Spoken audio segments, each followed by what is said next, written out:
Modern life is saturated with insights. Everywhere we turn, we're inundated with small, digestible pieces of wisdom.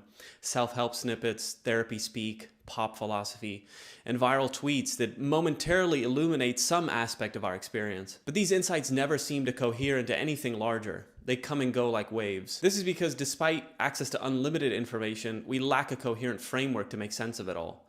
We lack any guiding philosophy that provides continuity, structure, and an enduring vision. We learn things, but only for the duration of the episode. Consider how insight is presented in shows like Girls and Sex and the City. Characters experience moments of revelation, but these insights are fleeting and confined to the episode in which they arise. Hannah in Girls might momentarily grasp that marriage or any form of deep commitment offers a kind of fulfillment and stability that she lacks, but by the next episode is back to her transient ways. Carrie in Sex and the City might learn something profound about the nature of conflicting desire, only to engage with that realization superficially or provisionally. Crucially, Hannah's recognition of her self-sabotaging tendencies or Carrie's acknowledgement of her own immaturity are never presented as serious calls to moral transformation, but merely as therapeutic episodes like Instagram-worthy moments of self-awareness. There is no sustained attempt to transcend yourself, just a parade of personal trials that resolve in temporary insights that may or may not transform. This pattern of fleeting insights mirrors the way modern people live their lives, not as a unified whole, but as a series of disconnected phases, each governed by its own transient meaning. We cycle through thin frameworks, adopting them when they serve a temporary need and discarding them when they demand too much. We might try on stoicism for resilience, therapy speak for relationships, or secular Buddhism for detachment,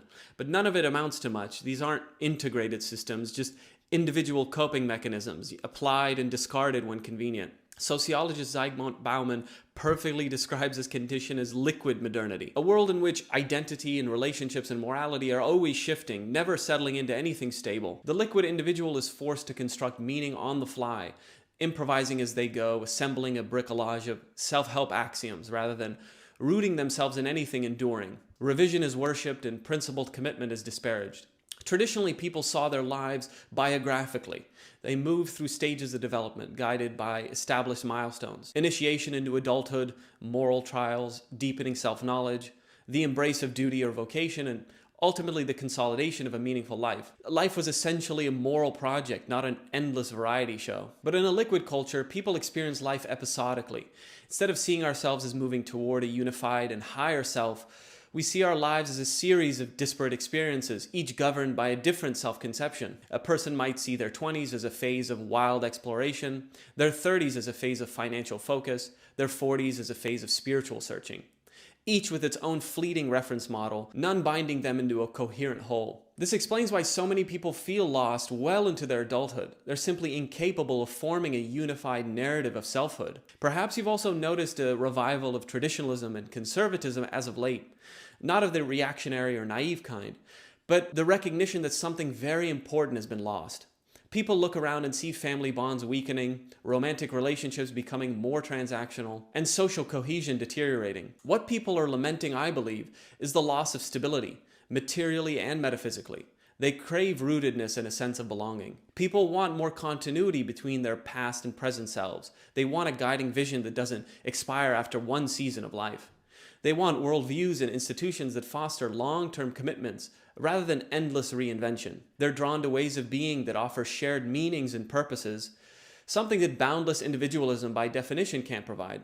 Historically, the greatest civilizations cultivated frameworks of thought that integrated knowledge into a harmonious whole. The Greek philosophical tradition, the great metaphysical systems of Asia, and the spiritual and intellectual edifices of the Abrahamic faith all sought to marry knowledge with purpose, action with vision. These weren't just intellectual schemes, they were living traditions that bound individuals into a shared horizon of meaning. And we, to our psychic demise, have severed ourselves from such frameworks. What remains is this endless circulation of perspectives, none of which coalesce into anything stable. Instead of a coherent philosophy, we're left with a marketplace of ideas where wisdom is just another commodity, packaged, consumed, and discarded with the next trend. What modern people lack in depth, they try to make up for in variety. Modernity is well aware of the problem that is created for itself. The proliferation of therapy, mindfulness, and various forms of self-help attest to a widespread hunger for a unifying and inspiring vision of life. This leads to another important point, that even when characters like Hannah or Carrie do undergo some lasting change,